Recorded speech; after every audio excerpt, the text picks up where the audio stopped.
Hi, I'm Kristen, I'm Matt. And I'm Caitlin. and today we will be discussing the environmental injustice on Indigenous communities in St. Lawrence, Alaska. Before we jump into the environmental injustice, we thought it was important to highlight the group of people who's being impacted by it, which is the Yupik people. They were originally from Siberia and part of the Thule tribe. They then migrated to Alaska, where they settled along the Yukon River. Their survival was based off a subsistence lifestyle, which revolved around hunting, fishing, and harvesting and gathering. Because of this, they were a nomadic people. They traveled up and down the Yukon River depending on the seasons and what fruits were ripe and what game was able to be hunted at the time. For example, in the spring, they would hunt seals. In the summer, fish were plentiful, particularly salmon, and berries were ripe. Berries were also plentiful in the fall, along with other edible plants and large game that the men would hunt. The Yupik culture is very unique. One of the most unique things about it are their living arrangements. In Yupik culture, men and women do not live together. Women, girls, and small children live in structures called inas, where they learn to cook, sew, and provide for the tribe. Men and boys who are old enough to leave their mothers live in caciques, which doubled as a community center for the tribe, where religious ceremonies would be held and get togethers would take place. Another important part of Yupik culture is the importance of family. Mothers and fathers didn't raise their children alone in this culture. It was a multi-generational task where people worked together to instill the Yupik values and raise the children together. The Yupik people were also very spiritual, and shamans were the most important spiritual individual in the tribe. It was said that they could speak with spirits, both ancestral and animal, which gave them the power to heal people, give great advice to the other tribe members, and lead spiritual ceremonies. Unfortunately, shamans became a thing of the past when Europeans colonized Alaska because Christians thought that the shamans were demonic as they were able to speak with spirits.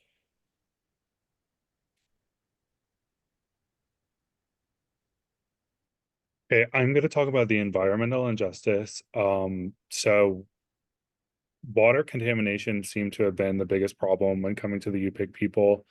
Um, the water was contaminated by polychlorinated biphenyls. This was a chemical that was used mostly in sorts of electronics like TVs, radios, but it turned out that it was also a chemical used by the military, which had then leaked into the water system and our oceans near St. Lawrence Island. The contamination had taken precedence into the marine life, which, as Kaylin had just gone over, was a very subsistence food for the Yupik tribes. So, with the PCBs being placed into the water, the animals were consuming these chemicals, which had taken a quite horrific effect on their bodies without the tribes knowing. But when it came to terms of the consumption of these marine animals, such as seals, whales, and different types of fish, it turns out that the tribe members were actually consuming each of these chemicals, which were then affecting their own bodies. Most of the chemicals can place a huge cancer rate onto these tribe members, as well as even affecting the women's reproductive system, causing a very harmful environment for the fetus. And later, when there is breastfeeding involved for these children, can affect the breast milk, which will then end up going into their children's bodies and could cause cancer cells to form in theirs. So, with that being said, a lot of their food sustenance had changed over the years, where some of them are going towards more processed foods like everyday people are. In modern day society, there are still people who are eating these subsistence meals, but there is still the chance that they're taking of forming health diseases and different forms of cancers, let alone with the exposures happening throughout the tribes, it's causing a lot of mental rift along the other people that are involved, such as family members or other tribesmen, which is also causing higher suicide rates or mental illness being more prominent, even addictions running, such as alcoholism or other drug use being involved.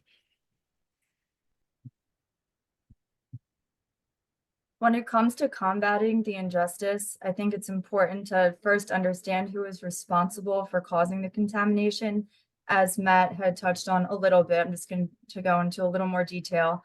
So there are two direct contributors to the cause of this issue, not including the policymakers who chose to ignore the voices of the UPIC community.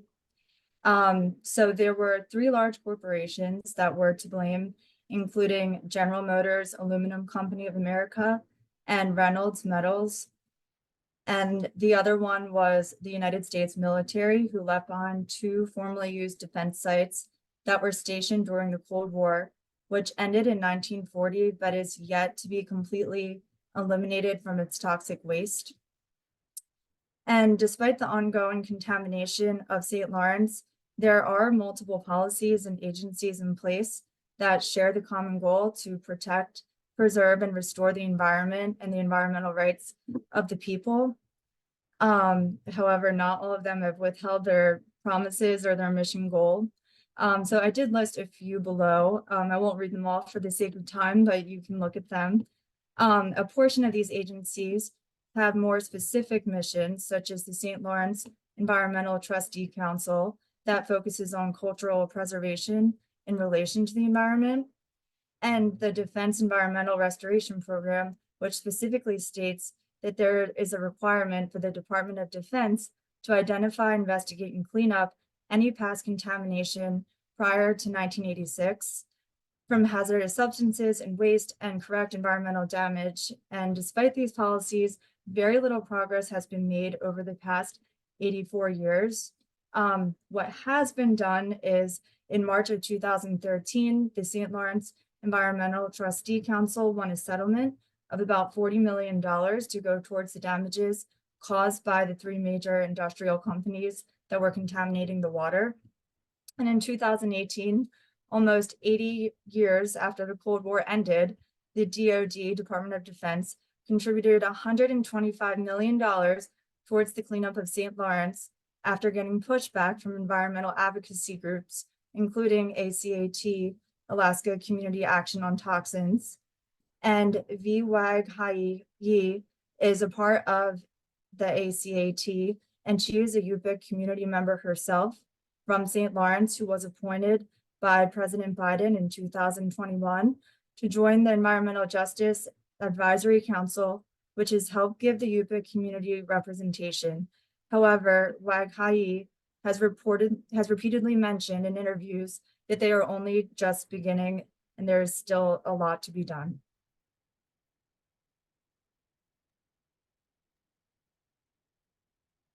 We thought that it was important to talk about how this impacts us as social workers.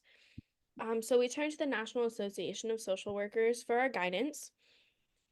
On the left, I have a chart that has the core values and ethical principles of social work. And if you look closely, you will see three arrows pointing to the ones that I thought were very applicable to this topic, although they all could be.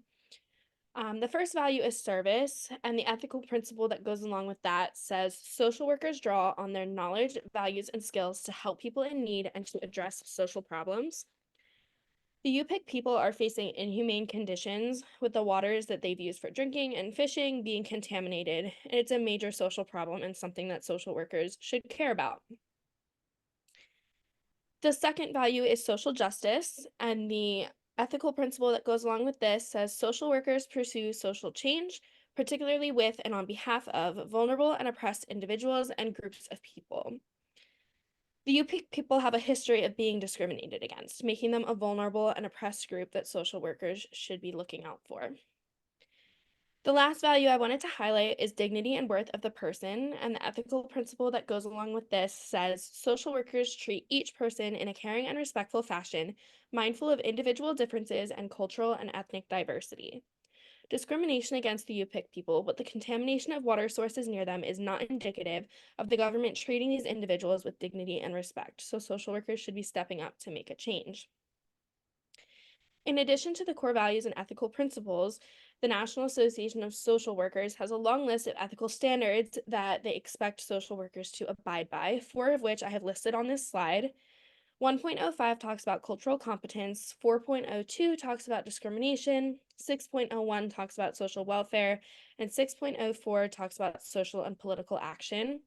I don't have time to read what each one says in detail, but it's kind of self-explanatory. The standards expect that social workers are culturally competent, educating themselves on cultures different from their own. They expect social workers to be able to identify when discrimination is taking place, and then they expect us, once we identify that, to take social and political action. In addition to the National Association of Social Workers as a whole, each state in the United States has the ability to have their own chapter.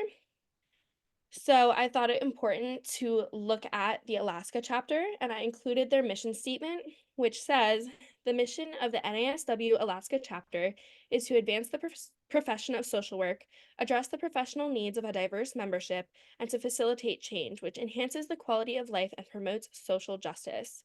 And I thought it was important to highlight how they emphasize their diverse membership. Alaska is a state that's very diverse. Not just the Yupik tribe lives there, but many other indigenous tribes. So it's important that social workers are aware of this and advocating for them.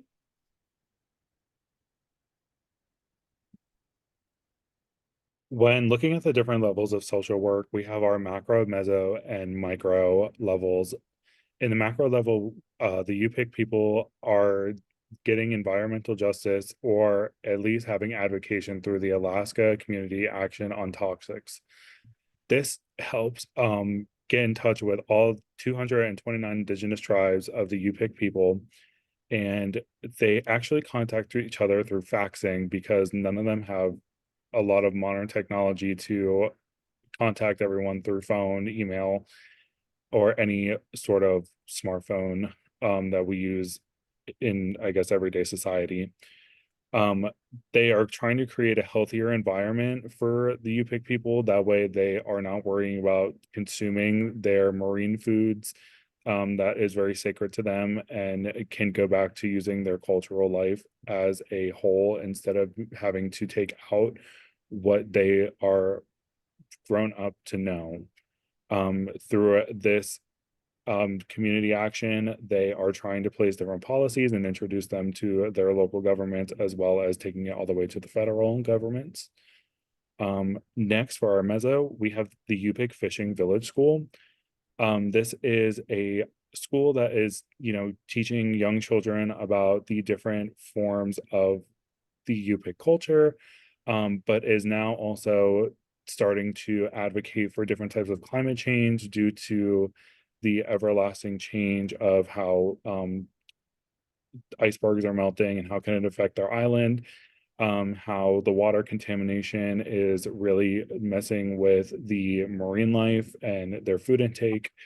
They also are even talking about different types of flowers and foods in their gardens and other forms of like forests that are causing to basically die off and not be able to have like every year, in which those foods are also sacred to them as they use them in different forms of rituals or even like celebrations. Um, and now they're also introducing the fact of different types of deaths in the community, such as the young community members like teenagers and their suicide awareness, and they're trying to make it known to the elders of the tribes to keep on the lookout and to open up their arms basically to these teenagers in need. For micro, we had looked at individual counseling and also to the matter of going to their elders just to have like a one-on-one communication with them to open up about any sort of doubts or any forms of mental illness that could be forming inside these people, dealing with the grief of loss to the people that were affected by the contamination and the diseases it causes, and even just being one of those people who are dealing with the contamination themselves that have been struck with cancerous sicknesses and could really use a person to lean on. In conclusion, we hope our presentation has shed some light on the environmental injustice happening in our country. Hopefully, we as social workers can help raise awareness and ignite change for the UPIC community. Thank you. And then these are our references.